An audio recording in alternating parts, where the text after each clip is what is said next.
ലൈംഗിക അതിക്രമ കേസിൽ സ്വാമി ചൈതന്യാനന്ദ സരസ്വതി അറസ്റ്റിൽ. ആഗ്രയിൽ നിന്നാണ് ദില്ലി പോലീസ് ചൈതന്യാനന്ദയെ അറസ്റ്റ് ചെയ്തത്.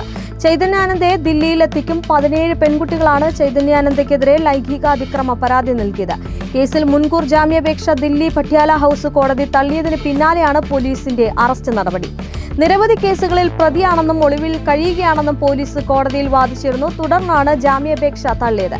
ലൈംഗിക അതിക്രമത്തിന് പുറമെ വ്യാജരേഖ ചമയ്ക്കൽ ഉൾപ്പെടെയുള്ള കേസുകൾ ചൈതന്യാനന്ദയ്ക്കെതിരെ ഉണ്ട് എന്ന് കാണിച്ചാണ് പോലീസ് ജാമ്യ ഹർജിയെ എതിർത്തിരുന്നത്. തെളിവ് നശിപ്പിക്കാനും സാക്ഷികളെ സ്വാധീനിക്കാനുമുള്ള സാധ്യതയുണ്ട് എന്നും പോലീസ് കോടതിയെ അറിയിച്ചിരുന്നു. പരാതികൾ പുറത്തുവന്നതിന് പിന്നാലെ ഒളിവിൽ പോയ ചൈതന്യാനന്ദയ്ക്കായി പോലീസ് തിരച്ചിൽ ഊർജിതമാക്കിയിരുന്നു. ഇതിനിടയിലാണ് പിടിയിലായത്. കേസെടുത്തതിന് പിന്നാലെ ചൈതന്യാനന്ദയുടെ ആഡംബര കാർ പോലീസ് പിടിച്ചെടുത്തിരുന്നു.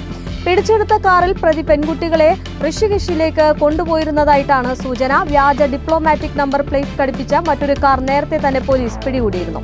ഇതിനിടെ പെൺകുട്ടികളുടെ മൊഴിയുടെ കൂടുതൽ വിശദാംശങ്ങൾ പുറത്തു വന്നിരുന്നു. പ്രതി പെൺകുട്ടികളുടെ ഹോസ്റ്റൽ റൂമിൽ CCTV ക്യാമറ സ്ഥാപിച്ചിരുന്നു എന്നും പെൺകുട്ടികൾ പോലീസിൽ മൊഴി നൽകിയിരുന്നു.